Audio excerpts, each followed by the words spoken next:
Assalamualaikum warahmatullahi wabarakatuh. Perkenalkan, saya Sulistiawati, salah satu mahasiswa di Universitas Islam Negeri Sunan Kalijaga, Yogyakarta. Gimana nih kabar teman-teman? Semoga sehat selalu ya, tetap stay safe dan patuhi protokol kesehatan. Di masa pandemi ini, kita harus bisa beradaptasi dengan lingkungan kita, di mana kita diwajibkan untuk selalu menggunakan masker, cuci tangan, dan social distancing. Indonesia sudah menghadapi pandemi COVID-19 ini selama 10 bulan yang dampaknya bagi pekerja, pelajar, dan suatu sekumpulan yang ada di lingkungan masyarakat. Yang dimana nih, masyarakat ingin mengadakan suatu acara dan mereka harus menunda acara tersebut.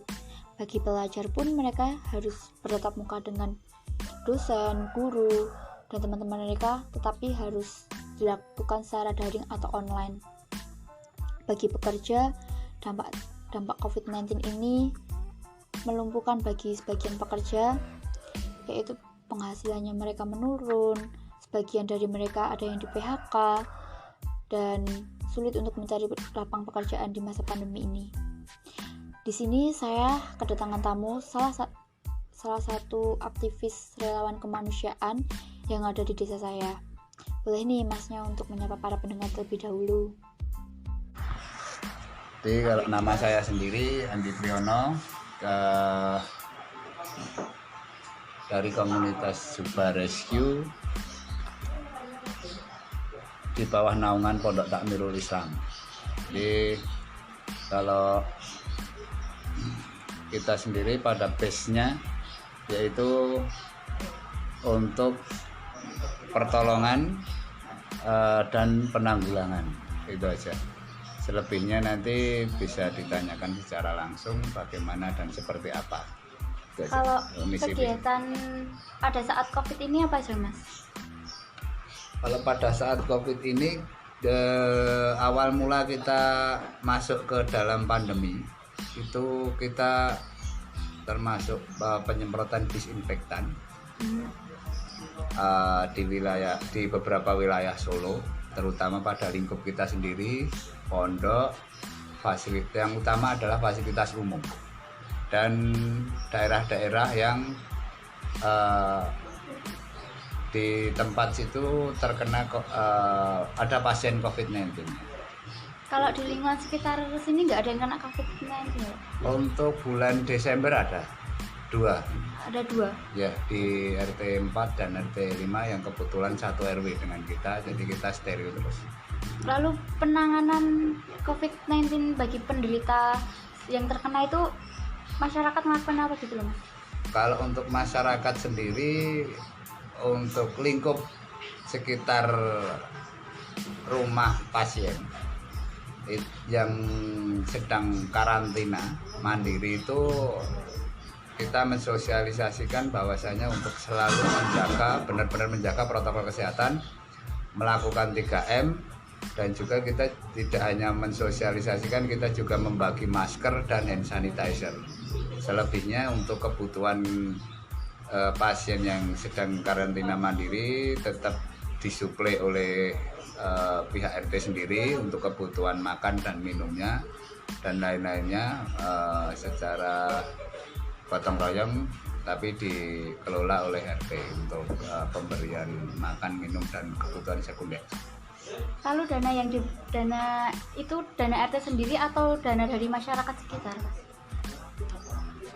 Kalau untuk kebutuhan makan, minum, dan lain sekiranya skala yang dibutuhkan oleh pasien karantina menggunakan dana RT. Tapi kalau untuk disinfektan, penyemprotan, dan sosialisasi dari kita itu memang murni dari dana kita sendiri.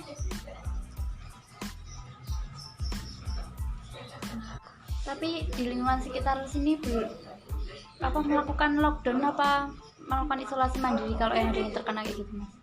Kalau lockdown kita tidak menyarankan. Tapi jadi tetap melakukan aktivitas seperti biasa, cuman untuk prokesnya, protokol kesehatannya diharapkan ditingkatkan.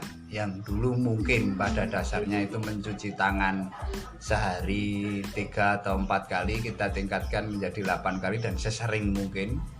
ketika mereka memegang surfaces yang di sekitarnya, kemudian untuk pemakaian maskernya lebih kita tingkatkan, terutama untuk pemakaian masker yang tidak standar. Jadi maka dari itu kemarin kita sampai membagikan masker dan hand sanitizer agar mereka lebih menjaga protokol kesehatan untuk mereka sendiri. Sedangkan kenapa kita tidak melockdown, agar ekonomi tidak lumpuh, karena kita tidak ingin satu pasien yang terjangkit tapi untuk keluarga yang lain atau lingkup yang lain ekonominya ikut lemah gitu. Lalu bentuk pencegahan di lingkungan sekitar sini tuh masih lingkungan, bentuk kesadaran yang di lingkungan masyarakat sekitar sini tuh apa aja Mas untuk pada saat pandemi ini?